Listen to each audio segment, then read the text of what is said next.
Hello అండి. నేను మీకు సుందరాకాండ గురించి చెప్తాను. అసలు సుందరాకాండ ఎందుకు చదువుతారు? ఎందుకు చదవాలి? చదివితే ఉపయోగాలు ఏమిటో మీకు చెప్తాను.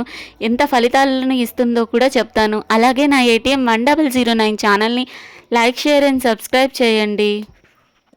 సుందరాకాండ పారాయణంలో ప్రతి అధ్యాయానికి ప్రత్యేకమైన ఫలితం ఉంటుంది. అలాగే 48వ సర్గ ప్రత్యేకంగా విజయం, శుభవార్తలు, శత్రునాశనం కోసం చదువుతారు. అలాగే ఏలినాటి శని ప్రభావం తగ్గటానికి కూడా సుందరాకాండ పారాయణం చేస్తారు. అసలు ఎందుకు 48వ పారాయణం చేస్తారు భక్తులు అంటే, భక్తులు ఈ సర్గను చదవటానికి ముఖ్య కారణాలు శత్రువుల నుండి రక్షణ కోసం, కష్టాలలో విజయాన్ని పొందడానికి, మంచి వార్తలు రావడానికి, ఆత్మవిశ్వాసం పెరగడానికి, ధైర్యం బలం పొందడానికి చదువుతారు. ఏలినాటి శని ప్రభావం ఉన్నవాళ్ళు, బాధలు పడేవాళ్ళు సుందరాకాండ 48వ సర్గ ఎందుకు చదువుతారు అంటే, ఏలినాటి శని సమయంలో మనుషులు ఆలస్యం, అడ్డంకులు, మానసిక ఒత్తిడి, అనవసరమైన సమస్యలు ఎక్కువగా ఎదుర్కొంటారు. అందుకే ఇది చదివితే దాని ప్రభావం తగ్గుతుందని భక్తులు దాన్ని చదువుతారు. అసలు భక్తులు ఎందుకు 48వ సర్గనే చదువుతారంటే, హనుమంతుని శక్తి, శనీశ్వర స్వామికి సంబంధం ఉన్న భక్తి విశ్వాసం ప్రకారం శనిదేవుడు కూడా హనుమంతునికి భక్తుడే. హనుమంతుని ప్రార్థిస్తే శని ప్రభావం తగ్గుతుందని, అందుకే సుందరాకాండలో హనుమంతుని శౌర్యం కనిపించే సర్గలు ప్రత్యేకంగా చదువుతారు. అసలు సుందరాకాండ ఎప్పుడు ఎలా చదవాలంటే, ముఖ్యంగా శనివారం రోజున చదవటం మంచిది. హనుమంతుని ఫోటో విగ్రహం ముందు దీపం పెట్టి చదవాలి. 9 సార్లు లేదా 11 సార్లు పారాయణం చేస్తే ఇంకా మంచి ఫలితాలు అని నమ్మకం.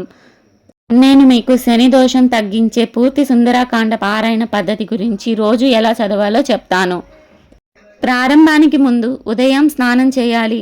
పూజ గదిలో హనుమంతుని ఫోటో విగ్రహం పెట్టాలి. దీపం, అగరబత్తి వెలిగించాలి. శ్రీరామ జపం అని మనసులో జపించాలి. పారాయణ విధానం 7 రోజుల్లో పూర్తి చేయొచ్చు. మొదటి రోజు 1 నుంచి 8 సర్గలు చదివితే ప్రయాణ ప్రారంభం ధైర్యం కోసం చేస్తారు. రెండవ రోజు 9 నుంచి 16 అడ్డంకులు తొలగడానికి చేస్తారు. మూడవ రోజు 17 నుంచి 24 సమస్యల మధ్య ధైర్యం కోసం చేస్తారు. నాలుగవ రోజు 25 నుంచి 32 లక్ష్యాన్ని చేరుకోవడానికి. ఐదవ రోజు 33 నుంచి 40 సీతమ్మ దర్శనం శుభ ఫలితాల కోసం చేస్తారు. ఆరవ రోజు 41 నుంచి 54 విజయానికి, శత్రునాశనానికి చదువుతారు. ఏడవ రోజు 55 నుంచి 68 పూర్తి విజయం, శుభవార్తలు వింటారండి. ఇది 7 రోజుల్లో కంప్లీట్ చేస్తే. ప్రతిరోజు పారాయణం తర్వాత 48వ సర్గ తప్పక చదవాలి. ముఖ్యంగా శనివారం రోజున 48వ సర్గ 9 సార్లు చదవాలి. హనుమంతునికి నైవేద్యంలో పనసపళ్ళు కానీ, అరటిపళ్ళు కానీ, బెల్లం కానీ పెట్టాలి. హనుమాన్ చాలీసా లేదా జై బజరంగ బలి అని చదవవచ్చు. చివరిగా ప్రమాణం చేయాలి. పాటించాల్సిన నియమాలు: సాధ్యమైనంత వరకు ప్రతిరోజు ఒకే సమయానికి చదవాలి. కోపం, అబద్ధం దూరంగా ఉండాలి. శుభ్రమైన మనసుతో చదవాలి. ఫలితాలు భక్తుల నమ్మకం. ఇలా 7 రోజులు పారాయణం చేస్తే ఏలినాటి శని ప్రభావం తగ్గుతుందని, కష్టాలు, అడ్డంకులు తగ్గుతాయని, ధైర్యం, శాంతి పెరుగుతుందని, పనులు సాఫీగా పూర్తవుతాయని భక్తుల విశ్వాసం. ఎలా చదవాలంటే, ముందుగా శ్రీరామ జపం 11 సార్లు జపించి తర్వాత 48వ సర్గ పూర్తి చదవాలి. శాంతంగా అర్థంతో చదవటం మంచిది. ఎన్నిసార్లు చదవాలంటే, మీ అవసరాన్ని బట్టి ఇలా చేయొచ్చు. రోజుకొకసారి. శని దోషం ఎక్కువగా ఉంటే 9 సార్లు, శనివారం రోజు 11 సార్లు చదవాలి. ప్రత్యేకంగా శనివారం నల్ల నువ్వులు లేదా నువ్వుల దీపం వెలిగిస్తే మంచిది. హనుమంతుడి వడలు లేదా బెల్లం నైవేద్యం పెట్టాలి. 48వ సర్గను భక్తితో చదవాలి. ముగింపప్పుడు శ్రీరామదూత హనుమాన్కి జై అని చెప్పాలి. మీ కోరికను మనసులో చెప్పుకోవాలి. ప్రణామం చేయాలి. ఈ విధంగా 48వ సర్గ చదివితే శని ప్రభావం తగ్గుతుంది, కష్టాలు తగ్గుతాయి, ధైర్యం, ఆత్మవిశ్వాసం పెరుగుతుంది, పనులు విజయవంతంగా పూర్తవుతాయి. ఇప్పుడు నేను మీకు సుందరాకాండ 48వ సర్గ పూర్తి కథ చెప్తాను. సులభంగా, వివరవంతంగా తెలుగులోనే చెప్తానండి. లంకలో హనుమంతుని శౌర్యం. సీతమ్మను చూసి ఆమెకు ధైర్యం చెప్పిన తరువాత హనుమంతుడు రాక్షసులకు తన శక్తిని చూపించాలని నిర్ణయించుకుంటారు. అశోక వాటికలో చెట్లు పగలగొట్టి లంకలో గందరగోళం సృష్టిస్తాడు. దీన్ని చూసి రాక్షసులు కోపంతో తనపై దాడికి చేస్తారు. అనేక రాక్షసుల సైన్యం హనుమంతునిపై దాడి చేస్తారు. కానీ హనుమంతుడు వారికి సులభంగా జయిస్తారు. అతని బలం వేగం చూసి అందరూ భయపడిపోతారు. లంకలో పెద్ద కల్లోలం మొదలవుతుంది.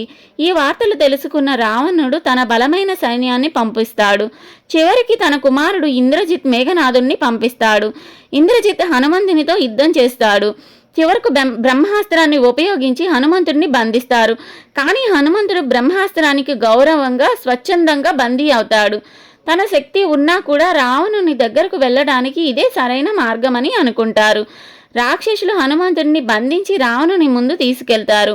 అక్కడ హనుమంతుడు ధైర్యంగా నిలబడి శ్రీరాముని మహిమ చెప్తారు. సీతమ్మను తిరిగి ఇవ్వమని రావణునికి ఉపదేశం చేస్తాడు. హనుమంతుడి ధైర్యం చూసి అందరూ ఆశ్చర్యపోతారు. ఈ కథ ద్వారా మనకు తెలుస్తుంది, కష్టాలలో కూడా ధైర్యం కోల్పోవద్దు అని.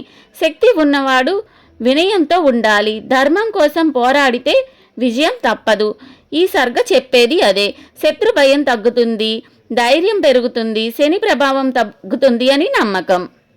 అలాగే నేను మీకు 68 సర్గల గురించి కూడా చెప్తానండి. సర్గ విభజన 1 నుంచి 8 వరకు సముద్రం దాటడం, 9 నుంచి 15 లంకా ప్రవేశం, 16 నుంచి 30 సీతమ్మ అన్వేషణ, 31 నుంచి 40 సీతమ్మ దర్శనం, 41 నుంచి 47 అశోక వాటికలో ఘటనలు, 48 నుంచి 54 యుద్ధం బంధన, 55 నుంచి 68 లంకా దహనం తిరుగు ప్రయాణం. సుందరాకాండ మొత్తం పారాయణం చేస్తే కష్టాలు తొలగుతాయి, ధైర్యం పెరుగుతుంది, శుభ ఫలితాలు వింటారు. ఇదేనండి సుందరకాండలో 48వ సర్గ కథ నాకు తెలిసింది. ఇది మీకు నచ్చితే నా ATM 1009 ఛానల్ని లైక్, షేర్ అండ్ సబ్స్క్రైబ్ చేయండి.